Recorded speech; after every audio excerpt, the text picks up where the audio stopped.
Job chapter 4 verse 12. Now a thing was secretly brought to me, and mine ear received a little thereof. In thoughts from the visions of the night, when deep sleep falleth on men. Fear came upon me, and trembling, which made all my bones to shake. Then a spirit passed before my face, the hair of my flesh stood up. It stood still, but I could not discern the form thereof, an image was before mine eyes, there was silence, and I heard a voice, saying, Shall mortal man be more just than God?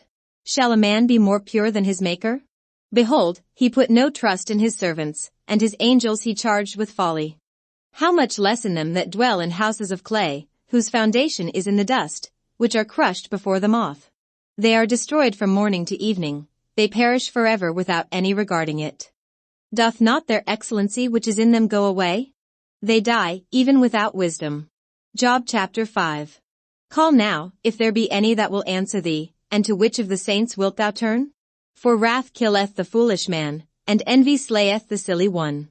I have seen the foolish taking root, but suddenly I cursed his habitation.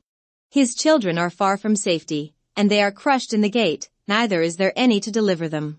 Whose harvest the hungry eateth up, and taketh it even out of the thorns, and the robber swalloweth up their substance.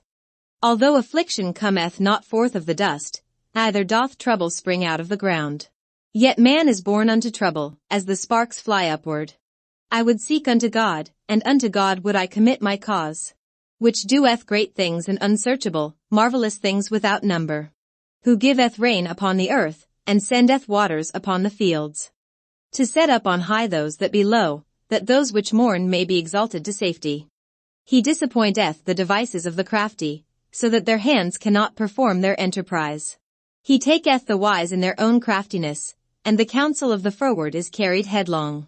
They meet with darkness in the daytime, and grope in the noonday as in the night. But he saveth the poor from the sword, from their mouth, and from the hand of the mighty. So the poor hath hope, and iniquity stoppeth her mouth. Behold, happy is the man whom God correcteth, therefore despise not thou the chastening of the Almighty. For he maketh sore, and bindeth up, he woundeth, and his hands make whole. He shall deliver thee in 6 troubles, yea, in 7 there shall no evil touch thee. In famine he shall redeem thee from death, and in war from the power of the sword. Thou shalt be hid from the scourge of the tongue, neither shalt thou be afraid of destruction when it cometh. At destruction and famine thou shalt laugh, neither shalt thou be afraid of the beasts of the earth. For thou shalt be in league with the stones of the field, and the beasts of the field shall be at peace with thee. And thou shalt know that thy tabernacle shall be in peace, and thou shalt visit thy habitation, and shalt not sin. Thou shalt know also that thy seed shall be great, and thine offspring as the grass of the earth. Thou shalt come to thy grave in a full age, like as a shock of corn cometh in his season. Lo this, we have searched it, so it is, hear it, and know thou it for thy good. Job chapter 6. But Job answered and said, O that my grief were throughly weighed, and my calamity laid in the balances together. For now it would be heavier than the sand of the sea, therefore my words are swallowed up. For the arrows of the Almighty are within me, the poison whereof drinketh up my spirit, the terrors of God do set themselves in array against me. Doth the wildest bray when he hath grass? Or loweth the ox over his fodder? Can that which is unsavory be eaten without salt? Or is there any taste in the white of an egg? The things that my soul refused to touch are as my sorrowful meat. Oh, that I might have my request, and that God would grant me the thing that I long for. Even that it would please God to destroy me, that he would let loose his hand, and cut me off. Then should I yet have comfort, yea, I would harden myself in sorrow, let him not spare, for I have not concealed the words of the Holy One. What is my strength, that I should hope? And what is mine end, that I should prolong my life? Is my strength the strength of stones? Or is my flesh of brass? Is not my help in me? And is wisdom driven quite from me? To him that is afflicted pity should be showed from his friend, but he forsaketh the fear of the Almighty. My brethren have dealt deceitfully as a brook, and as the stream of brooks they pass away. Which are blackish by reason of the ice, and wherein the snow is hid.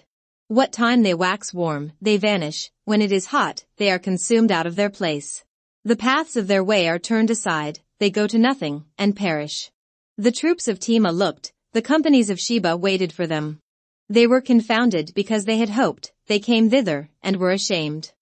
For now ye are nothing, ye see my casting down, and are afraid. Did I say, bring unto me? Or, give a reward for me of your substance? Or, deliver me from the enemy's hand? Or, redeem me from the hand of the mighty? Teach me, and I will hold my tongue, and cause me to understand wherein I have erred. How forcible are right words! But what doth your arguing reprove? Do ye imagine to reprove words, and the speeches of one that is desperate, which are as wind? Yea, ye overwhelm the fatherless, and ye dig a pit for your friend. Now therefore be content, look upon me, for it is evident unto you if I lie. Return, I pray you, let it not be iniquity, yea, return again, my righteousness is in it. Is there iniquity in my tongue?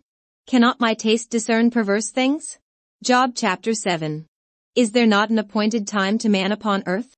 Are not his days also like the days of a hireling? As a servant earnestly desireth the shadow, and as a hireling looketh for the reward of his work, so am I made to possess months of vanity, and wearisome nights are appointed to me.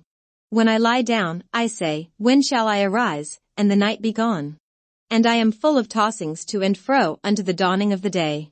My flesh is clothed with worms and clods of dust, my skin is broken, and become loathsome.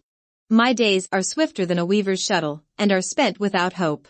O remember that my life is wind, mine eye shall no more see good. The eye of him that hath seen me shall see me no more, thine eyes are upon me, and I am not. As the cloud is consumed and vanisheth away, so he that goeth down to the grave shall come up no more. He shall return no more to his house, neither shall his place know him any more. Therefore I will not refrain my mouth, I will speak in the anguish of my spirit, I will complain in the bitterness of my soul. Am I a sea, or a whale, that thou settest a watch over me? When I say, my bed shall comfort me, my couch shall ease my complaint. Then thou scarest me with dreams, and terrifiest me through visions. So that my soul chooseth strangling, and death rather than my life. I loathe it, I would not live always, let me alone, for my days are vanity. What is man, that thou shouldest magnify him?